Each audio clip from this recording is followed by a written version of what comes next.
गणपति के बारे में इन 5 आम सवालों के जवाब क्या दे सकते हैं आप?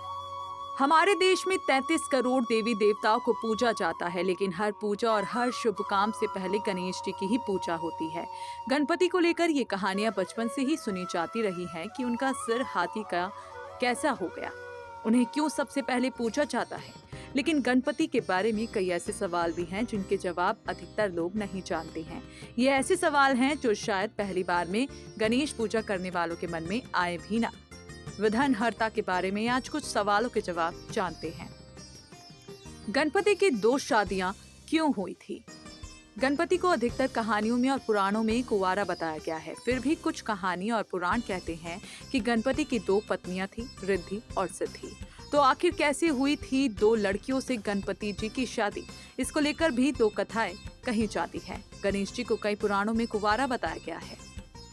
पहली कहानी, गणपति और कार्तिकेय में एक बार झगड़ा हो गया कि श्रेष्ठ कौन है और किसकी शादी पहले होगी। इस बात पर शिव और पार्वती ने एक प्रतियोगिता रखी कि जो पहले पृथ्वी के 7 चक्कर लगाकर आएगा उसी की शादी पहले की जाएगी। ऐसा सुनकर कार्तिकेय अपने मोर पर बैठकर उड़ गए और गणपति अपने चूहे के साथ वहीं खड़े रह गए।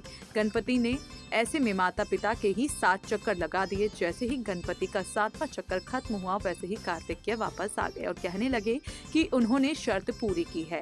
ऐसे में गणपति ने कहा कि उन्हें हमेशा यही सिखाया गया है कि माता पिता की सेवा और परिक्रमा का मतलब है संपूर्ण पृथ्वी की परिक्रमा। ऐसा सुनकर शिव और पार्वती ने खुश होकर गणपति की शादी विश्वरूपम की दोनों बेटियों रिद्धि और सिद्धि से करवा दी। गणपति के 2 बेटे हुए, शुभ और लाभ। दूसरी कहानी के अनुसार गणपति के हाथी जैसे सिर होने के कारण कोई भी लड़की उनसे शादी करने को तैयार नहीं थी। सभी देवताओं की पत्नियां थीं और ये बात गणेश को बहुत अखरती थी। ऐसे में गणपति ने अन्य देवताओं की शादियों में विघ्न पैदा करना शुरू कर दिया और किसी न किसी तरह से वो देवताओं की शादी में कुछ गड़बड़ करते। ऐसे में सभी देवता ब्रह्मा के पास गए और ब्रह्मा ने गणपति के लिए 2 सुंदर कन्याओं की रचना की। ये थी रिद्धि और सिद्धि। इसके बाद गणपति की शादी हुई और शुभ और लाभ पैदा हुआ। गणेश को विघ्नहर्ता ही क्यों कहा जाता है? गणपति को खास वरदान मिला था जिसके तहत हर पूजा या शुभ कार्य से पहले उनकी पूजा जरूरी होती थी। गणपति के धड़ पर हाथी का सिर लगाने के बाद सभी देवताओं ने गणपति को आशीर्वाद दिया था। ऐसे में शिव का आशीर्वाद था कि अगर किसी भी शुभ कार्य के पहले उनकी पूजा होगी और अगर उनकी पूजा का कार्य शुरू किया तो कार्य सफल होगा और बिना किसी विघ्न पूरा होगा। यही कारण है कि गणपति और विघ्नहर्ता कहा जाता है। इससे जुड़ी एक कहानी भी है। लोक कथा के अनुसार एक बार त्रिपुरासुर को मारने से पहले भगवान शिव ने गणेश को याद नहीं किया था, तो इसीलिए वो त्रिपुरासुर को आसानी से हरा नहीं पा रहे थे। जैसे ही उन्हें इस बात का एहसास हुआ, उन्होंने गणपति को याद किया और फिर त्रिपुरासुर का वध किया। ये भी माना जाता है कि गणेश जी की पूजा करने से शनि की बुरी दृष्टि और ग्रह दोष से मुक्ति मिलती है, इसलिए गणपति की पूजा होती है। आखिर गणपति का विसर्जन क्यों किया जाता है? गणपति विसर्जन से जुड़ी भी 2 कहानियां हैं, एक पौराणिक और दूसरी को ऐतिहासिक माना जाता है। पौराणिक मान्यता ये कहती है कि गणपति की पूजा 10 दिन करके मूर्ति को 11वें दिन विसर्जित कर देना चाहिए। इसका कारण ये है कि गणपति 10 दिन की पूजा के बाद कैलाश लौट जाते हैं और इस काम में कोई बाधा ना आए, इसीलिए विसर्जन किया जाता है।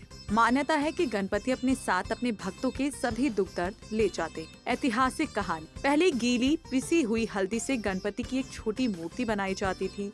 उसकी 10 दिन तक पूजा की जाती थी। फिर उस हल्दी की मूर्ति को पानी में विसर्जित किया जाता था और उस पानी को पेड़ की जड़ में डाल दिया जाता था। मूर्ति बहुत छोटी होती थी जो हथेली में आ सके। गणपति विसर्जन का इतिहास बाल गंगाधर तिलक से जुड़ा हुआ है। स्वतंत्रता सेनानी बाल गंगाधर तिलक ने 1857 में गणपति विसर्जन को विशाल रूप दिया। इतिहासकार मानते हैं कि ये पूजा सबसे पहले शिवाजी महाराज ने शुरू की और इसे तब सामाजिक रूप से नहीं मनाया जाता था। हालांकि कुछ इतिहासकारों का मानना है कि 27 BC से 1190 AD के बीच चालुक्य, राष्ट्रकूटा और सातवाहना राजवंशों में भी होती रही है। इसके बाद बाल गंगाधर तिलक ने इस पूजा को एक विराट रूप दिया ताकि अलग अलग हिंदू समाजों को एक साथ लाया जा सके और इसीलिए एक पंडाल में पूजा की गई और ये पूजा पुणे में हुई थी। धीरे धीरे इसे देश भर में अपना लिया गया और ये एक प्रथा बन गई। तब से ही विसर्जन नदी, तालाब या समुद्र में होने लगा। गणपति बप्पा मोरिया में मोरिया शब्द का अर्थ क्या है? गणपति बप्पा मोरिया के नारे तो सभी लगाते हैं, लेकिन बहुत कम लोग ही जानते हैं कि आखिर जिस गणपति बप्पा मोरिया का जाप करते रहते हैं उसका मतलब क्या है। दरअसल मोरिया कोई मंत्र नहीं है, बल्कि कथाओं के अनुसार 14वीं सदी में गणपति के सबसे बड़े भक्त का नाम था मोरिया गोसावी। ये कर्नाटक के शालिग्राम गांव से था। कर्नाटक में मोरिया की भक्ति को पागलपन कहा जाता था। उसने कर्नाटक छोड़ दिया और पुणे में चिंचवाड़ा में रहने लगा। मान्यताओं के अनुसार उसने सिद्धि हासिल कर ली। मोरिया जी के बेटे ने चिंतामणि में एक मंदिर बनवाया जहां उसके पिता ने सिद्धि की थी। मोरिया जी ने सिद्धि विनायक में जाकर भी तपस्या की थी। अहमदाबाद में भी उन्हें मयूरेश्वर में भी गणपति भगवान उसकी सिद्धि से बहुत खुश थे और इस कारण ही मोरिया की एक इच्छा पूरी करने के लिए उन्होंने हामी भर दी थी। मोरिया की एक लौती इच्छा थी कि उसका नाम गणपति के परम भक्त के तौर पर पृथ्वी में प्रसिद्ध हो जाए और इसीलिए मोरिया शब्द भगवान गणेश से हमेशा के लिए जुड़ गया। हर बार गणपति बप्पा मोरिया बोलने पर मोरिया को याद किया जाता है। गणेश का एक दांत टूटा क्यों है? गणेश जी का एक दांत परशुराम जी की वजह से टूटा था। परशुराम को विष्णु का अवतार माना जाता है। वो शिव के परम भक्त हैं। लोक कथा के अनुसार जब परशुराम शिव से मिलने गए थे तब गणपति जी ने उनका रास्ता रोक लिया था। परशुराम जी को हमेशा गुस्से का बहुत तेज माना जाता था और इसी बात पर वो गुस्सा हो गए। गणेश से युद्ध तक की स्थिति बन गई। परशुराम जी ने गणेश पर अपनी कुल्हाड़ी से वार किया। गणपति जी जानते थे कि ये कुल्हाड़ी खुद शिव ने उन्हें दी है, इसलिए वार से उन्हें कुछ नुकसान होगा, लेकिन उन्होंने कुछ नहीं किया। इसलिए गणेश जी को चोट लगी और उनका एक दांत टूट गया।